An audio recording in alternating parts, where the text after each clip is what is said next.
Periodista, publicista, fotògraf, actor... Ja fa anys que Jordi Folch va provant coses i fent de l'ofici d'escriure una professió. Amb 13 llibres publicats, sorteja la mala sort de la xifra amb humor i imaginació.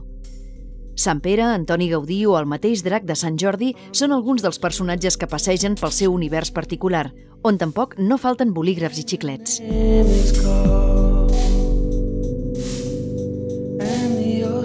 Folch o folk? Jo em dic Folch amb CH.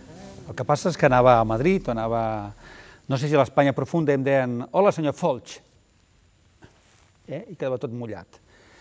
Vaig fer una consulta a la Universitat de Barcelona i em va dir que la grafia CH era arcaica i que l'havia de matar. Havia de convertir el meu cognom en Folch, F-O-L-C.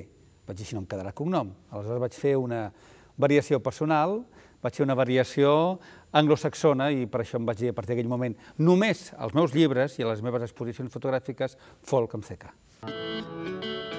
Literatura juvenil. Per què?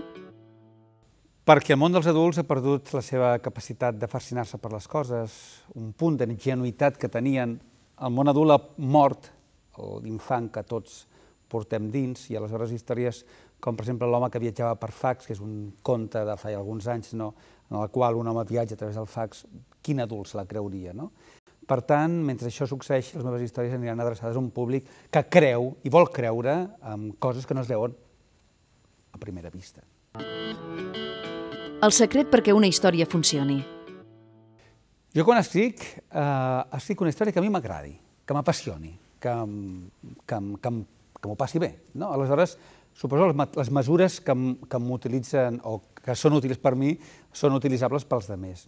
Tampoc sóc jo d'aquells que pensa que un llibre ha d'enganxar el lector, que ha de començar el llibre i l'ha d'acabar amb un neguit. Escolteu-me, per això se'n vagi el Dragon Khan, que està molt bé. Jo sóc dels que pensa que hi ha un bon inici, que és important, que hi ha un molt bon viatge i després hi ha un final, però que el viatge és fins i tot més important que l'arribada. Quin dels teus llibres destacaries? Jo tinc 13 llibres publicats, per tant se'm fa una mica difícil. Jo et diria que el que més em va costar va ser 666 calaixos, tot i que és casualment la novel·la de la qual s'està venent més llibres, porta ja 5 edicions, gairebé 20.000 exemplars. La guerra dels xiclets, que està a la 10ª edició també, porta més de 20.000 exemplars.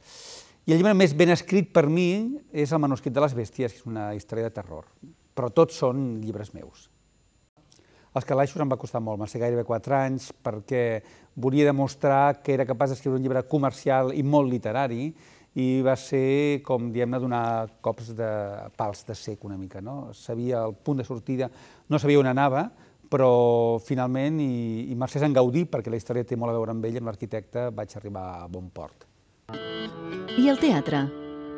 Tinc 2 obres teatrals escrites, vaig guanyar un premi amb una tercera obra teatral que després vaig refondre a novel·la, i tot just ara em surt d'aquí a poc temps una obra teatral que es diu La fórmula secreta de la Coca Loca. No dic Coca-Cola perquè no me la deixarem publicar, perquè és una crítica despietada contra el món de la publicitat i també contra la beguda refrescant.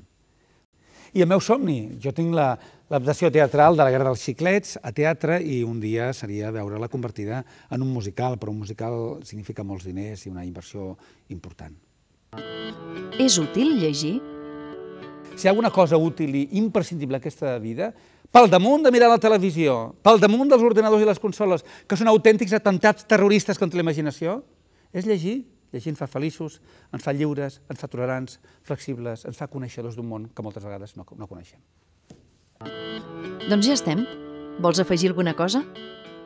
No, aprofitant l'última pregunta, que llegiu el que vulgueu, el que us doni la gana, passeu-vos-ho bé, i si un llibre no us agrada, mireu, el Quim Monzó una vegada va dir una frase que de vegades m'ha costat, doncs potser acceptar, però té raó, que és feu zapping. És a dir, si un llibre no és bo, no us veieu obligats a llegir-lo, n'agafeu un altre.